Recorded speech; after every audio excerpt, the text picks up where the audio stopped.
Hello and welcome to Hot Stuff, a talk show where the conversations are always hot and the tea is scalding. We're your hosts, Jessica and Jillian, and for our first topic today, we'll be discussing reality TV. I'm the first to say that I'm not the biggest fan of reality TV. It never really caught my eye. I always got bored with it. However, I do make a very emotional connection to the TV show Dance Moms.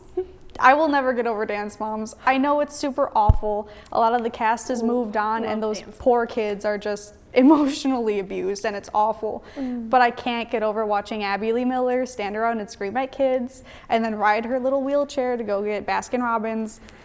It's great. I love watching the cameramen chase them down. It's great. It's like my deepest guilty pleasure. I will never get over it. I will always binge watch Dance Moms.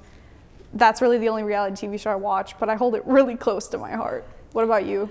I have a love-hate relationship with reality TV. I've been watching The Bachelor since I was 17. It's great for temporary dissociation. You really can't do it in large doses or you will kind of hate everything because you're like, is it real? Is it not? And then you see like the spoilers online and then you're like, but it's not real. Well, when you see spoilers online for it, it's like you're just spoiling someone's life. But like, my parents were the biggest fans of Duck Dynasty growing up, and I remember watching every episode with them and thinking it was the most unhinged show I've ever watched in my life. And then I found out later that it was scripted, and I think that was the first day I truly felt heartbreak. I was so emotionally distraught. It's like I found out Santa wasn't real again. It truly broke my heart and like hurt a lot more than I'd care to admit, and now I'm admitting it on camera. So that's awkward for me. I'm probably going to the bad place because I did get emotionally invested in some of the couples on The Bachelor, and I was actually upset when they broke up. And I don't think it's necessarily like the best place to fall in love because it's a month and it's like the relationship starts on such a high, like you're going to different countries and you're like making out in hot tubs and then like you're in reality hot people stuff. Just sitting in hot tubs all day. What else are you gonna do other than sit and flirt with people?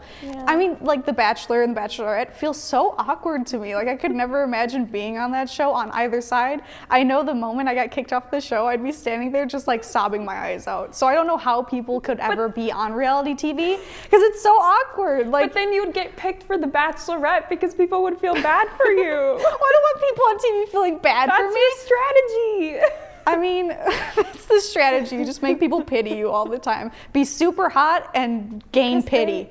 Those are the two levels of reality TV. Is make people feel bad for you and then make money on Instagram. Yeah, and then you get the brand deals and then you're selling, fitness teas and, subscription boxes on Instagram and then you're set for life. So, I mean, it's got its pros and cons. I don't know. I'm pro reality. Well, next on our list of topics is Valentine's Day and St. Patrick's Day, talking about the holidays in February and March, how we feel about that. I gotta say I'm not the biggest fan of Valentine's Day. I really think it's just a big letdown. I hate saying that, but like it's always like the middle of January and you walk into Walmart and everything, it's like red and pink and purple just like threw up everywhere and they're like, buy a $40 teddy bear or your wife's gonna leave you. It's awful. It's so awkward. And like the only good day is the day after when everything goes on sale and I wanna buy snacks. That's also a really awkward thing for me to say on camera, but that's fine. I'm just like, I get so sick of seeing like people rush last minute to buy like wilted flowers. I know I bought you flowers this year for Valentine's Day. Valentine's Day is the true holiday. I bought you Valentine's Day flowers and I know they were super wilted and sad because I waited until the day of and I had to like fist fight through crowds of guys who wanted to please their girlfriends by buying them cheap roses from Walmart. And it's just, I think it's an awful holiday. I mean, how do you feel? I always it started when I was little, like I always like looked forward to it, but as I've gotten older, it's just been one disappointment after the next with Valentine's Day. I'm so sorry. Oh my God. That's why I look more forward to Valentine's Day where I can celebrate my friends. As far as like St. Patrick's Day, the alcoholics need a holiday too. I think that's what it's about. Yeah. Where's Ireland? We have, yeah. Ireland. I'm no, but like everybody is not It's thinking. just a drinking holiday. It is. Nobody's going out and like. Yeah, it's awful on campus. Nobody's going out and being like, Ireland, Catholicism. Well, like, don't you see the people walking around with the green shirts that says like "Kiss me, I'm Irish," and it's like, no, thanks, we're good. Like, I like it, but nothing's gonna change. So Yeah. Let's keep it for now, I guess.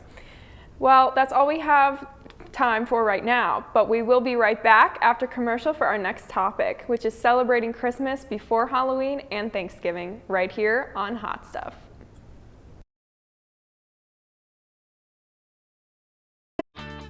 What does it mean to be a war hawk? It means allowing myself to dream big and think outside the box. Pushing the limits of what I think is possible. Seeing ideas through from start to finish.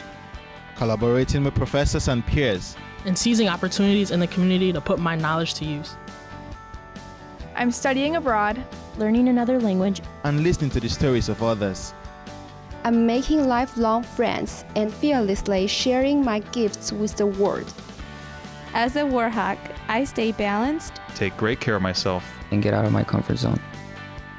I refuse to let the past determine my future. and I'm taking confident steps in the direction of my dreams. Sometimes it doesn't make sense. And other times it couldn't be more exciting.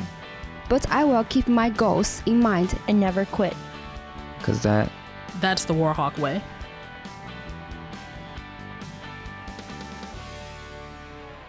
Here at UWW, we put a lot of emphasis on shaping your involvement. Involvement helps you get to know more people with similar values and goals as yourself. The Student Involvement Office can help you get involved with organizations on campus, or we can help you start a brand new one. So what are you waiting for? It's time to shape your involvement at UWW. If you'd like to learn more, stop by UC 127 or contact us at involvement@uww.edu or call 262-472-6217.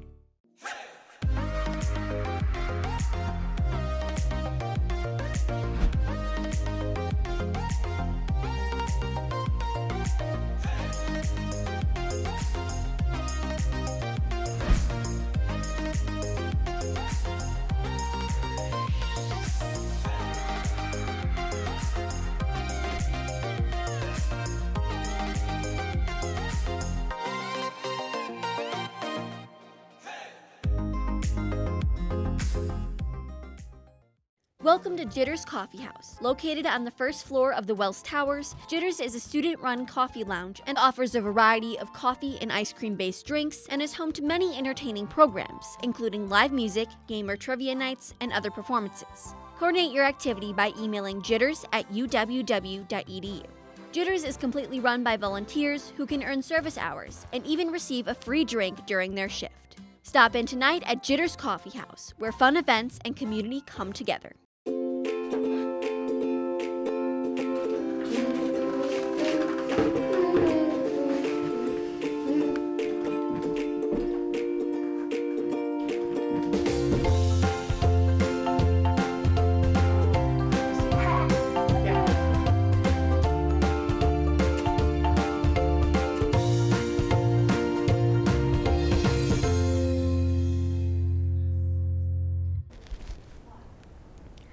Welcome back to Hot Stuff. Our next hot topic is celebrating Christmas before December.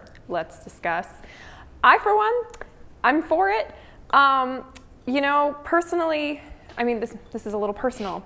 My birthday's on Halloween, so I'm absolutely for, keeping Halloween, celebrating Halloween, but then after Halloween, I don't care. I'm gonna say it, I don't really like Thanksgiving. I don't care about Thanksgiving. It's not fun for me.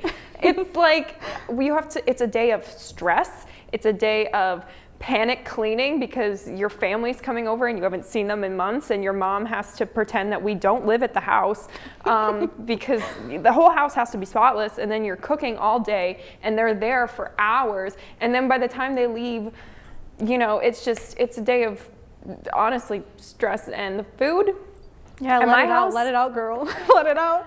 The food at my house could be better. So, you know what? I'm all for celebrating Christmas in November. Oh, I love it.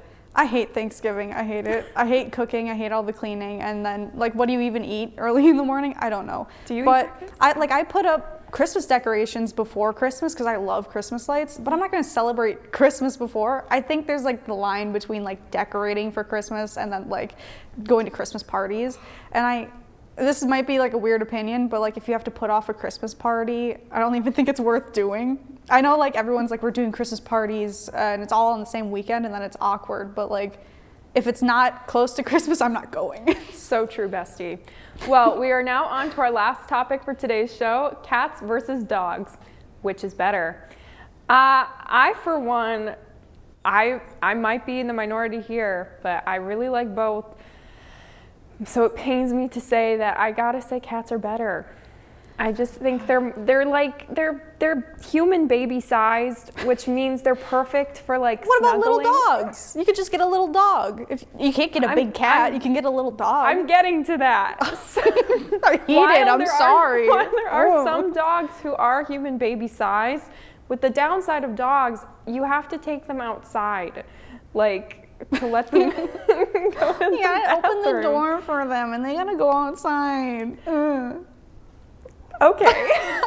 I'm sorry. But like, if it's snowing or if it's raining or if there could be a predator outside for all we know, and you're stuck taking the dog outside. Okay. And the cat, the cat is never gonna need you to go outside for it. Like, as someone who has a small dog, like he's a very, very small dog, I do have to shovel the backyard if he has to go outside because he sinks right in the snow. See, I my gotta point say, exactly. Like, cats and dogs are great. I think there's no reason to have this heavy divide. They're both great.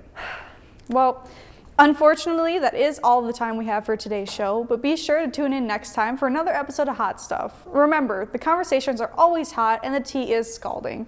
We're your hosts, Jillian and Jessica, and we'll see you next time.